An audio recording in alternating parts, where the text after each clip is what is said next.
સરકારના મંત્રી શ્રીમતી મનીષાબેન વકીલ, ભારતીય જનતા પાર્ટીના શહેર પ્રમુખ શ્રી જયપ્રકાશભાઈ સોની સાહેબ, વડોદરા જિલ્લાના પ્રભારી ડોક્ટર ઋત્વિકભાઈ પટેલ, પૂર્વ સાંસદ શ્રીમતી રંજનબેન ભટ્ટ, પૂર્વ સાંસદ જયાબેન ઠક્કર, પૂર્વ મેયર મનીષાબેન શેઠ, પૂર્વ ધારાસભ્ય સીમાબેન મોહિલે સહિત આ સૌ પત્રકાર મિત્રોનું ભારતીય જનતા પાર્ટી વડોદરા મહાનગર વતી હાર્દિક સ્વાગત કરું છું.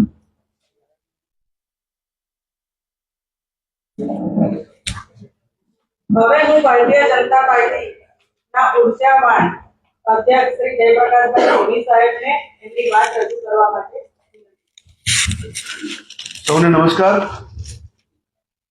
સૌપ્રથમ તો ટૂંકી નોટિસમાં પત્રકાર વાર્તામાં પધારેલા સૌ પત્રકાર મિત્રો, ફોટોગ્રાફર, કેમેરામેન સૌનું હૃદયથી ભારતીય જનતા પાર્ટી વડોદરા મહાનગર વતી હાર્દિક સ્વાગત કરું છું.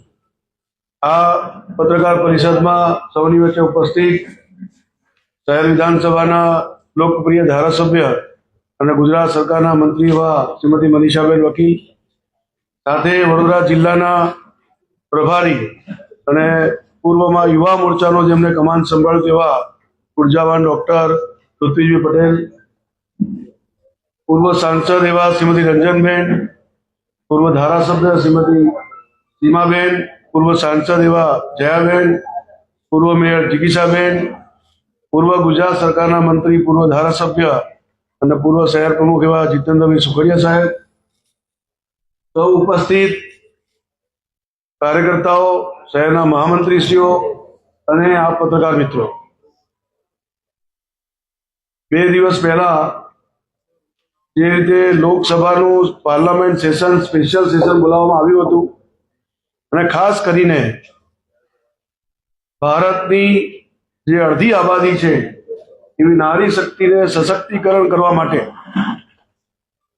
આદરણીય માનનીય નરેન્દ્રભાઈ જે વિઝન લઈને ચાલતા હતા કે જ્યારે આપણે વિકસિત ભારત બનાવવું છે, ભારતને સમર્થ બનાવવું છે, આઝાદીના 100 વર્ષ પૂર્ણ થાય એટલે કે 2047 સુધી વિકસિત ભારત 2047 જ્યારે સંકલ્પ લઈને ચાલી રહ્યા છે, ત્યારે નારી શક્તિને વધુ મજબૂત બનાવવા માટે પાર્લામેન્ટમાં અને વિધાનસભામાં એમને 33% આરક્ષણ મળે એવા પ્રકારનો બંધારણમાં સુધારો કરવાની આવશ્યકતા હતી. એનું બિલ લઈને એમને સ્પેશિયલ સેશનનું આયોજન કર્યું હતું અને આપ સૌને જણાવીને દુઃખ થાય કે જ્યારે પાર્લામેન્ટમાં આટલી બધી સારી ચર્ચા થયા બાદ વિરોધ પક્ષે આ બિલને પારિત તો થવા ના દીધું. ત્યાં સુધી તો બરોબર છે કે વિરોધ પક્ષ એટલે વિરોધ કરે, પરંતુ જ્યારે લોકસભા પૂરા થયા પછી મકર દ્વાર ઉપર ઉભા રહીને કોંગ્રેસીઓ એનો ઉજવણી કરે, આવી મહિલા વિરોધી માનસિકતા ધરાવનાર કોંગ્રેસીઓને આજની જનતા, ગુજરાતની, ભારતની મહિલાઓ જરૂરથી જવાબ આપશે. આજે નકારાત્મકતાની રાજનીતિના જે પ્રકારના એ લોકો સ્ટેટમેન્ટ આપે છે, હમણાં પૂર્વમાં જ ખડગેજીએ જે રીતે ગુજરાતની જનતાને અભણ અને મૂર્ખ કહી હતી, એવા અનેક પ્રકારના આ નકારાત્મક રાજનીતિના નિવેદનો હોય કે નકારાત્મક રાજનીતિની વિરોધ કરવાનો હોય, એમને એવું કરી બતાવ્યું છે કે મહિલા વિરોધી માનસિકતા આ કોંગ્રેસ ધરાવી રહી છે. કેટલાય વર્ષોથી આ પ્રશ્ન હતો અને મોદી સાહેબના આજે વિઝનથી 33% આરક્ષણ માટેની એક સુવિધા અને મહિલાઓના સશક્તિકરણની વાત જ્યારે કરવામાં આવી દેશ સમક્ષ, તો એનો પણ વિરોધ કરવો એ એમની માનસિકતા બતાવે છે. આપના માધ્યમથી જણાવવા માંગુ છું કે આવા કોંગ્રેસની આ વિરોધી, મહિલા વિરોધી માનસિકતાની કોંગ્રેસના લોકોને રાખવામાં આવી છે અને એમાં ઉપસ્થિત અમારા વડોદરા શહેરના અધ્યક્ષ ડોક્ટર જયપ્રકાશભાઈ સોની, સાથે જ વડોદરા જિલ્લાના પ્રભારી ઋત્વિકભાઈ, પૂર્વ સાંસદ બેન રંજનબેન ભટ્ટ, એવી જ રીતે પૂર્વ સાંસદ બેન જયાબેન ઠક્કર, સાથે જ પૂર્વ ધારાસભ્ય સીમાબેન મોહિલે અને અમારા ભારતીય જનતા પાર્ટીના શહેરમાં મહિલા મોરચાના અધ્યક્ષ સ્નેહલબેન સાથે જ દાહોદથી પધારેલા ખાસ અમારા મહિલા મોરચાના કાર્યકર્તા જે ખૂબ જૂના અને સંનિષ્ઠ કાર્યકર્તા, સાથે જ વડોદરાના ધારાસભ્ય રહેલા અને મંત્રી રહેલા એવા જીતુભાઈ સુખડિયા પણ ઉપસ્થિત છે. હમણાં જેવી વાત ડોક્ટર જયપ્રકાશભાઈ સોનીએ મૂકી એ જ વાત હું પણ આજે આપના સમક્ષ મૂકવા માંગુ છું કે સનાતન હિન્દુ સંસ્કૃતિમાં પૂજનીય સ્થાન ધરાવતી માતૃશક્તિ એવી માતા બહેનોનું સન્માન ગૌરવ કરવાની એક મોટી સુવર્ણ તક આપણને મળી હતી. વડાપ્રધાન શ્રી નરેન્દ્રભાઈ મોદી સાહેબે આ હેતુથી નારી શક્તિ વંદન અધિનિયમ સુધારા બિલના અમલ માટે સંસદમાં વિશેષ સત્ર પણ બોલાવવામાં આવ્યું હતું, પરંતુ કોંગ્રેસ અને ઇન્ડી અલાયન્સ પક્ષોની નારી શક્તિ વિરોધી માનસિકતાના કારણે આ સુધારા બિલ પસાર થઈ શક્યું નથી. કોંગ્રેસ અને તેના સાથી પક્ષોએ નારી શક્તિ વંદન અધિનિયમના અમલમાં રોડા નાખવાનું મોટું પાપ કર્યું છે. તેના કારણે દેશની કરોડો મહિલાઓનું મનોબળ પણ તૂટ્યું છે. આઝાદીના દશકો સુધી દેશ પર એક હત્તું શાસન કરનારી કોંગ્રેસ પાર્ટી નેગેટિવ રાજનીતિ કરી રહી છે. દેશના વિકાસમાં અને નીતિના ઘડતરમાં બહેનોના સન્માન યોગદાનનો અવસર હતો, પરંતુ કોંગ્રેસ પાર્ટીએ હંમેશાની જેમ તેનો પણ વિરોધ કર્યો છે. કોંગ્રેસ અને ઇન્ડી ગઠબંધને અત્યાર સુધીના જેટલા પણ પરિવારવાદના પોષવાનું કામ કર્યું છે એ ખૂબ નિંદનીય છે. શ્રી મોદી સાહેબના નેતૃત્વમાં દેશમાં થઈ રહેલા રિફોર્મ્સ કોંગ્રેસ કલ્ચરવાળા લોકો સાંખી શકતા નથી. એટલે એમને ડર છે કે જો આ અધિનિયમ લાગુ થઈ જાય તો દેશની સામાન્ય પરિવારની બહેનોને પણ સંસદ અને વિધાનસભામાં પ્રતિનિધિત્વ કરવાનો મોકો નહીં મળે. કોંગ્રેસ એનો વિરોધ કરીને પોતાની કુટિત માનસિકતા પ્રકટ કરી દીધી છે. એક બાજુ મહિલાઓના હિતમાં વાત કરવી અને જ્યારે મહિલાઓને સશક્ત બનાવવા માટે કાયદાકીય જોગવાઈ લાવવાનો સમય આવે છે ત્યારે તેને રોકવાનો તીવ્રતાથી પ્રયાસ કરવામાં આવે છે. કોંગ્રેસની આ બે મોઢાની રાજનીતિ આજે લોકો સમક્ષ ખુલ્લી પડી ગઈ છે. મહિલાઓના હિતોને અવગણના કરીને કોંગ્રેસની એક જૂની આદત છે. કોંગ્રેસના સમયમાં મહિલાઓને બેંક ખાતા, સ્વાસ્થ્યની સુરક્ષા, ટ્રિપલ તલાકમાંથી મુક્તિ જેવી મૂળભૂત સ્વતંત્રતા અને સુવિધાઓથી પણ વંચિત રાખવામાં આવી હતી. લટકાવવાના, ભટકાવવાના, નટકાવવા એવા જે કોંગ્રેસનું દેશ માટેનું વલણ રહ્યું છે એ ખૂબ નુકસાનકારક છે. Congress one nation one election, SIR, UCC, શરણાર્થીઓને સુરક્ષા આપવાનો જે કાનૂન, જનધન યોજના, આધાર, ડિજિટલ પેમેન્ટ જેવા અનેક સુધારાઓનો પણ વિરોધ કરેલો છે. નારી શક્તિ અને વિકાસમાં અને નીતિ નિર્ધારણમાં ભાગીદારીને આપવાની જે લડાઈ છે એ દશકોથી ચાલતી આવી છે. વડાપ્રધાન શ્રી મોદી સાહેબે 21મી સદીના ભારતની નારી શક્તિને નવો અવસર આપીને વિકાસનો નવો ઇતિહાસ વિશ્વ સામે મૂકવાની નેમ રાખી છે.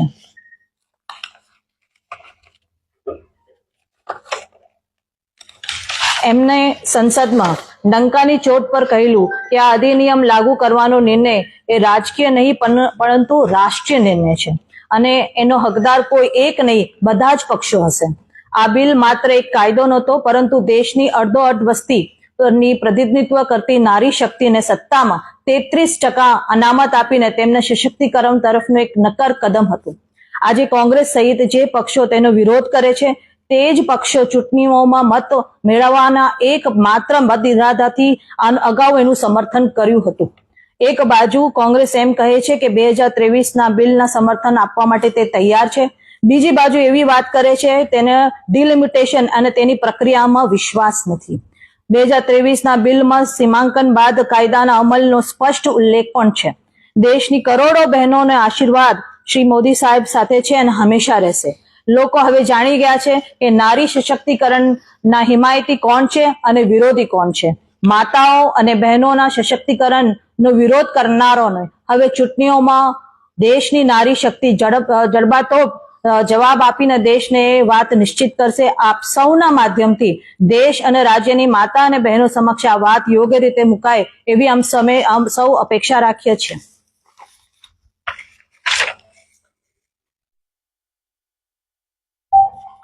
મેડમ 2023માં જે આ બિલ પાસ થયું 2011ની વસ્તી ગણતરી આધારે જો કરવાનું હતું, આ 2023 જે મંજૂર થયેલું બિલ છે એનું કોઈ એપ્લિકેશન એને કાયદો બી બની ગયો છે, નોટિફિકેશન બહાર પડી ગયો છે, તો શા માટે મંજૂર કરવામાં આવ્યો અમલ કરવામાં નહીં આવ્યો અત્યાર સુધી? જ્યારે 2023માં આ બિલ મૂકવામાં આવ્યું હતું ત્યારે વસ્તી ગણતરી અને સેન્સસ બંનેના બિલમાં ઉલ્લેખ કરવામાં આવ્યો હતો. અને જ્યારે આ સેન્સસની પ્રક્રિયા હાલમાં પણ ચાલુ છે, જ્યારે સેન્સસની પ્રક્રિયા ચાલુ કરવામાં આવી ત્યારે એવું લાગ્યું કે 2029 સુધી કદાચ આ બિલના જે વાત મૂકવામાં આવી હતી, કદાચ બહેનોને કદાચ રિઝર્વેશન ન મળી શકે, એના માટે જ આ સુધારો બિલ લઈને આવ્યા, જેથી કરીને 2011ના જે સેન્સસ છે એની ઉપર ડિલિમિટેશન થઈને આ 33% રિઝર્વેશન આપવામાં આવે. ભારતીય જનતા પાર્ટીએ પણ મહિલાઓની જે વાત કરવામાં આવે તો એનો અન્યાય તો થયો જ છે. ગત લોકસભાની ચૂંટણીમાં રંજનબેનની ટિકિટ પણ કાપી નાખી હતી ભાજપાએ. તો નારીઓનું આટલું સન્માન કરવાનું હતું તો શા માટે રંજનબેનની ટિકિટ કાપી અને પુરુષ ઉમેદવારને ટિકિટ આપવામાં આવી? ભારતીય જનતા પાર્ટી એના દરેક કાર્યકર્તાઓને સન્માન આપે છે, સાથે સાથે બધી જ બહેનોને ખૂબ સન્માનરૂપ રાખીને અલગ અલગ પોસ્ટ પર પણ મૂકે છે અને દરેક નાના કાર્યકર્તાઓની પણ કાળજી રાખે છે. આ પત્ર પરિષદ છે એ 33 રિઝર્વેશન જે બહેનો માટે લાવવાનું છે એની વાત છે. અને જે કોંગ્રેસ દ્વારા ઝાંકાર આપવામાં આવ્યો છે અને જે રીતે બહેનોનું અપમાન કરવામાં આવ્યું છે અને જે મેઇન સ્ટ્રીમમાં બહેનો ના આવે એના માટેનો એમને જે વિરોધ કર્યો છે, એના માટે આપ કોઈ પ્રશ્ન પૂછવા માંગતા હોય તો આપ પૂછી શકો છો. અમારો સવાલ એ છે કે તમે સ્ત્રી સશક્તિકરણની વાત કરો છો, તમારા જે વિસ્તાર છે વિસ્તારમાં બહેનો જે છે એ બહેનો 5 વર્ષથી પાણીની સમસ્યાથી પીડાય છે. પાણીની એક લાઈનને નાખતા 6 વર્ષ થઈ ગયા, હજુ સુધી પાણીની લાઈન નથી આવી, તો તમારે એના પર બોલવું જોઈએ તમને લાગે છે? જ્યારે બેઝિક એમ્યુનિટીઝની વાત આવે છે અને કોર્પોરેશનની વાત આવે છે ત્યારે ખૂબ મોટા પ્રમાણમાં પાણીની વ્યવસ્થા કોર્પોરેશન દ્વારા કરવામાં આવી છે. અને જ્યાં કંઈક લાઈન બધી જ જગ્યા હશે એવું નહીં હોય કે લાઈનનું નેટવર્ક નથી. વડોદરા શહેરમાં બધી જ જગ્યા લાઈનનું નેટવર્ક છે અને ક્યાંક પણ ખૂટતી પ્રેશરની તકલીફો છે એ સમયસર એને પૂરું પણ કરી દેવામાં આવે છે અને પાણી પણ સારી માત્રામાં આપવામાં આવે છે. કોંગ્રેસનો આક્ષેપ છે કે જે નવી જે 2011ની વસ્તી ગણતરી પ્રમાણે જો આ બિલ લાવવામાં આવે અને નવી વસ્તી ગણતરી કરવામાં આવે તો દક્ષિણના ઉત્તરના રાજ્યોને ભારે નુકસાન પહોંચે, ઓબીસીને મોટી નુકસાન પહોંચે, એટલા માટે ભાજપા આ પગલું ભરવા તૈયાર નથી અને આ બિલમાં નવું સંશોધન લાવી રહી છે. જ્યાં સુધી આપની વાત છે ત્યાં સુધી કોંગ્રેસે જે વાત મૂકી છે અને આપ જે કહી રહ્યા છો તો મને એવું લાગે છે એમને બિલ આખી રીતે વાંચ્યું નથી. સ્પષ્ટ કહેવામાં આવ્યું છે કે 50% ઉમેરો સીટ્સમાં સાઉથ જે ઇન્ડિયા છે એની જે રાજ્ય છે એમાં કરવામાં આવશે, એટલે ક્યાં ઘટાડો થતો નથી, ઉલટું 50%નો વધારો થઈ રહ્યો છે. કેરળની અંદર 4% શિક્ષિત લોકો છે, યુપીની અંદર 15% શિક્ષિત લોકોની વાત છે, અશિક્ષિત છે. તો તે વખત જયારે બિલ લાવવામાં આવશે નવો સુધાર તો કેરળને નુકસાન થશે એવો પણ આક્ષેપ છે. કેરળને કોઈ નુકસાન નહીં થાય. મેં કીધું એવી રીતે જેટલા પણ રાજ્યો દક્ષિણ આપણા ભારત દેશના છે બધાને 50% ઉમેરો થવાનો છે. આમાં શિક્ષિત અશિક્ષિતનો સવાલ જ નથી આવતો. તમારા મતે નારી સશક્ત છે કે? નારી તો સશક્ત જ છે. અને અને અને પ્રશ્ન મારો બાકી છે, 33%માં મહિલાઓને કેમ આપવામાં આવે? 100% કેમ? જ્યારે વાત આવે મહિલાઓને 33%ના બોક્સમાં કેમ સીમિત કરી દો? મહિલાઓને કોઈ સીમિત કરતું નથી. આટલા વર્ષો થઈ ગયા કોંગ્રેસે પોતાની સરકારમાં કોઈ દિવસ શહેર ભાજપ સંગઠનમાં 3 પુરુષ મહામંત્રી છે, મહિલા આપની વાત અમે ધ્યાનમાં લઈએ છીએ અને વોર્ડમાં પુરુષ પ્રમુખો છે, મહિલાઓ પ્રમુખ કેમ છે? મને જવાબ ચૂંટણીમાં પણ એ પછી લોકસભાની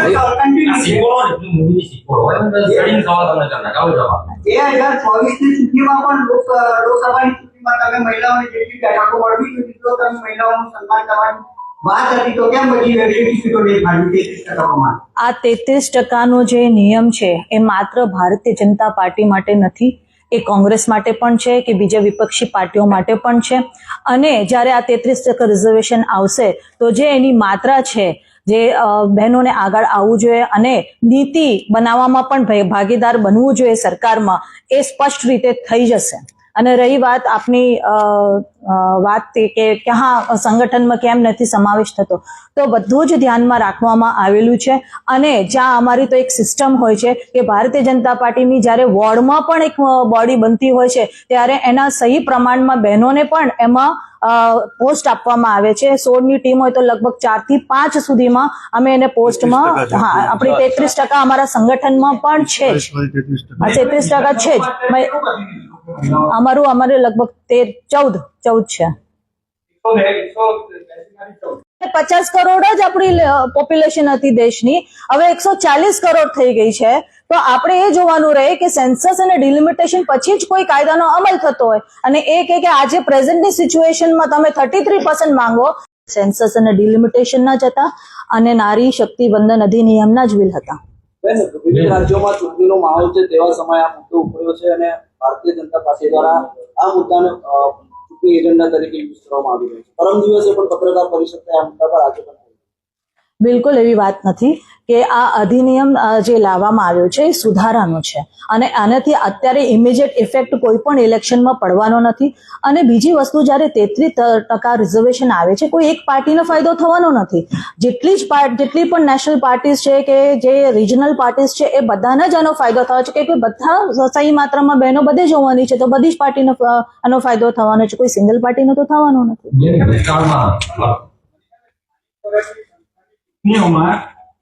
મહિલા અનામત આપે 30 વર્ષ થઈ ગયા, તો બાકી પછી લોકસભા અને વિધાનસભામાં આટલી વાર કેમ? એનું કારણ શું માંગો છો?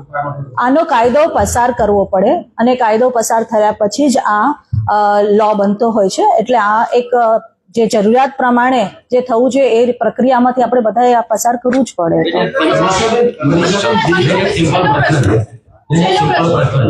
ભૂતકાળની અંદર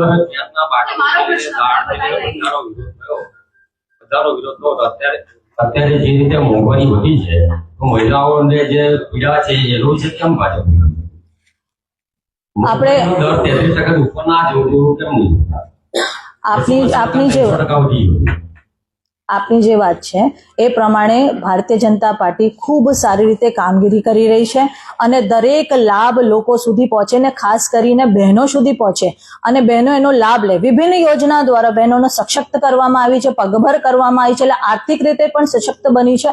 એટલે આમ ઓવરઓલ જોવા જાય તો કોઈ પણ કાયદો જ્યારે બનતો હોય કે કોઈ પણ યોજનાઓ બનતી હોય મહિલા લક્ષી હોય છે અને મહિલા ખૂબ મજબૂતીથી આ ભારત દેશમાં અમારા વડાપ્રધાન શ્રી નરેન્દ્રભાઈ મોદીજીના આગેવાનીમાં આગળ વધી રહી છે.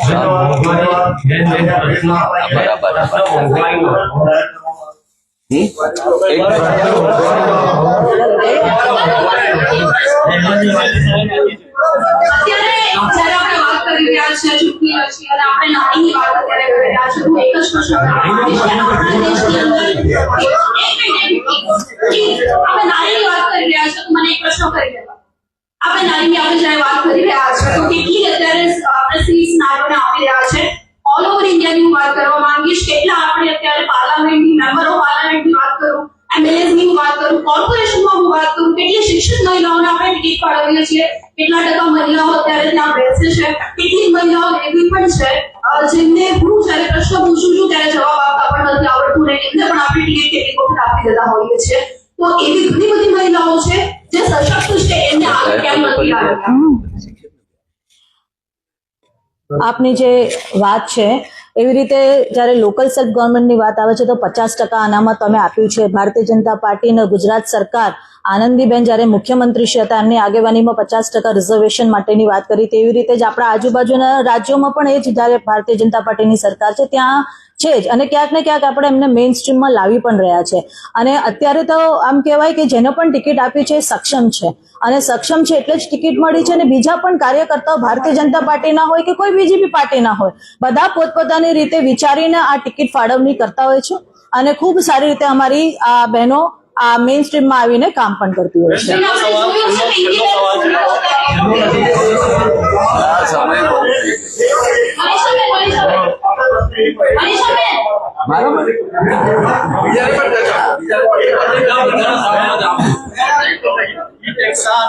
એજન્સી છે જે મહિલાઓ માટે સર્વે કરતી હોય છે. એ સર્વે એવું કે છે કે ગુજરાતમાં મહિલાનો વૃદ્ધિકરણનો દર ખાલી 3% છે. કોંગ્રેસ શાસિત રાજ્યોમાં 7.5% છે. તો અહીંયા આગળ કેમ ઓછો ને આપ તો મહિલા બાળ વિકાસ કલ્યાણ મંત્રી જ્યાં દીકરીઓની વાત આવે છે ત્યારે ગુજરાત ખૂબ એની ચિંતા કરે છે અને એના દરમાં પણ વધારો થયો છે. કોઈ પ્રાઇવેટ સર્વે કરે એ સર્વે ડેટા જે હોય છે એ એમ કહેવાય કે અમુક જ સોસાયટીઝ કે અમુક જ સિટીઝમાં જઈને સર્વે કરતા હોય છે અને જે સરકાર દ્વારા ડેટા જાહેર કરવામાં આવ્યો છે ત્યાં આપણે જોઈ શકીએ છીએ ખૂબ સારી પ્રગતિ થઈ રહી છે અને દીકરીઓને ભણવાથી લઈને કોલેજમાં જાય અને લગ્ન થાય ત્યાં સુધીની બધી જ યોજનાઓ સરકાર દ્વારા મૂકવામાં આવી છે અને ખૂબ સારી રીતે આ દીકરીઓને પ્રોત્સાહન આપવામાં આવે છે. ચાલો વડોદરા જિલ્લામાં આવ્યા અને તમે ઉભા થવું જોઈએ તમને. એ બદલ તમે જીત પર જશ્ન નથી બનાવવા પણ તમે એકબીજા અભિનંદન આપ્યા. ભાજપ લડવાવાળી પાર્ટી છે તો બિનહરીફ થઈને આપણે જીતનું આ વસ્તુ કરવું કેટલી લડી નતા જીતાય. અમે તો લડવા માંગતા જ હતા અને લડી પણ રહ્યા છીએ અને ઐતિહાસિક પરિણામ તરફ વડોદરા જિલ્લો આગળ પણ વધી રહ્યો છે. પરંતુ અમારા નેતૃત્વ અને અમારા ઉમેદવારોની સ્વચ્છ છબીને જોઈને અગર કોઈ સામે લડવા માટે તૈયાર ન થાય તો એમાં તો અમે કંઈ કરી ન શકીએ. અને જ્યારે અમે ઐતિહાસિક આંકડા સાથે આજ સુધી ન બની હોય એટલી બેઠકો 40 જેટલી બેઠકો પર અમે બિનહરીફ થયા તો સ્વાભાવિક રીતે અમારા કાર્યકર્તાઓનો હોંસલો બુલંદ કરવા માટે અમે એનું સન્માન કરીએ. હવે મને લાગે છે કે કંઈ ખોટું નથી. તમારા મતે મતદાનનો અધિકાર નથી છીનવાયો? ના, પણ અમે ક્યાં કીધું છે? લોકોએ સેલ્ફ વિડ્રો કર્યું તો એમાં તો હું કઈ ના કરી છું. તમારા મતે પણ એમાં વોટ નાખવાનો અધિકાર તો હોવો? ના, બિલકુલ એવું નથી ને. જિલ્લા પંચાયતની ચૂંટણીઓ છે, ક્યાંક તાલુકા પંચાયત બિનહરીફ થઈ છે, ક્યાંક જિલ્લા પંચાયત છે, એટલે મતદારો પાસે એનો અધિકાર તો રહ્યો જ છે.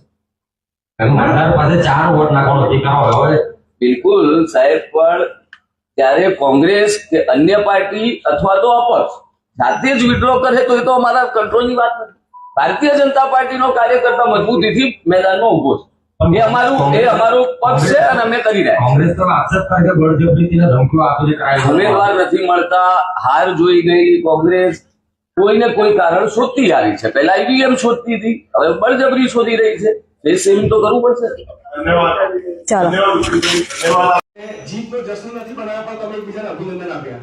ભાજપ લડવાવાળી પાર્ટી છે તો બિનહરીફ થઈને આટલું જીતનું આ વસ્તુ કરવું કેટલી લડી નતા જીતાય. અમે તો લડવા માંગતા જ હતા લડી પણ રહ્યા છીએ અને ઐતિહાસિક પરિણામ તરફ વડોદરા જિલ્લો આગળ પણ વધી રહ્યો છે. પરંતુ અમારા નેતૃત્વ અને અમારા ઉમેદવારોની સ્વચ્છ છબીને જોઈને અગર કોઈ સામે લડવા માટે તૈયાર ન થાય તો એમાં તો અમે કંઈ કરી ન શકીએ.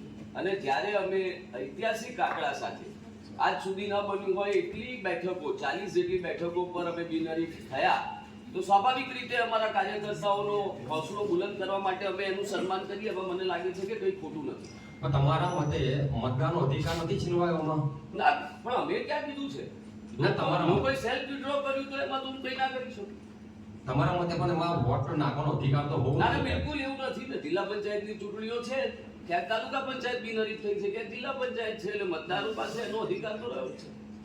કારણ કે મતદાર પાસે 4 વોટ નાખવાનો અધિકાર હોય. હવે બિલકુલ સાહેબ, પણ જ્યારે કોંગ્રેસ કે અન્ય પાર્ટી અથવા તો અપક્ષ જાતે જ વિડ્રો કરે તો એ તો અમારા કંટ્રોલની વાત નથી. ભારતીય જનતા પાર્ટીનો કાર્યકર્તા મજબૂતીથી મેદાનમાં ઉભો છે. એ અમારું પક્ષ છે અને અમે કરી રહ્યા. કોંગ્રેસ તો આક્ષેપ કરે કે બળજબરીથી ધમકીઓ આપીને કરાય. ઉમેદવાર નથી મળતા, હાર જોઈ ગયેલી કોંગ્રેસ કોઈને કોઈ કારણ શોધતી આવી છે. પહેલા ઈવીએમ શોધતી હતી, હવે બળજબરી શોધી રહી છે. એ સેમ તો કરવું પડશે. ધન્યવાદ ઉજવીભાઈ, ધન્યવાદ આપ સૌ પત્રકાર મિત્રોનો.